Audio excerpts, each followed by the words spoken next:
Nilipata nafasi kumsikiliza Murtaza Mangungu ambaye ni mwenyekiti wa klabu ya Simba Sport Club akiweza kuzungumzia kuhusiana na maandalizi ya timu hiyo kuelekea mchezo wa raundi ya pili wa marudiano kati ya Simba Sport Club dhidi ya Al Masry nchini Misri, mchezo ambao utachezwa siku ya kesho kwa maana tarehe 9 ya mwezi huu wa 4 mwaka 2025. Miongoni mwa maneno ambayo amesema Murtaza Mangungu ni kwamba Simba ikihitaji jambo lake huwa haina jambo dogo, lakini kubwa zaidi ameweza kusema kwamba wao kama uongozi wameweza kuzungumza na uongozi mzima wa Simba, lakini pia timu kwa ujumla, wachezaji akimaanisha na benchi la ufundi, kuwataka kwamba waongeze tu makini pale ambapo wanapokuwa uwanjani, kwa sababu kama unakumbuka mchezo wa kwanza uliochezwa kule Misri ni kwamba Simba aliweza kupoteza kwa idadi ya magoli 2-0. Sasa mchezo wa marudiano unachezwa Benjamin Mkapa kesho, lakini kubwa zaidi amewataka mashabiki na wadau wa soka waweze kuisupport klabu ya Simba Sport Club. Sisi tunapambana.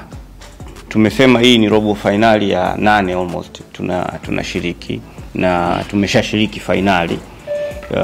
Tukiwa na mzee wetu Azim Deuji, kwa bahati nzuri au mbaya viongozi wenzio wakati huo wametangulia mbele ya haki, lakini tunasema tu kwamba si mara yetu ya kwanza.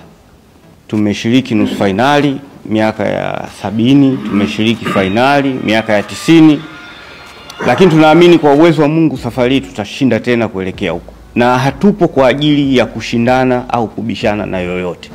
Sisi tuna concentrate na mambo yanayotuhusu, wacha wao wahangaike na mambo yasiyowahusu. Lakini muhimu zaidi, hatutaki kutishwa na mtu. Hii timu imefika kwa jitihada za wanasimba wote, wachezaji, management, uongozi, pamoja na kila mmoja ambaye ameshiriki kuifikisha hii timu hapa. Kwa hiyo hivyo vitisho vyao wala havitusaidii kitu chochote. Kimsingi wito wetu ni kwa wanasimba na Watanzania wote tushirikiane kwa pamoja kuhakikisha kwamba tunaiombea dua timu yetu inafanikiwa kuingia katika hatua zinazofuata.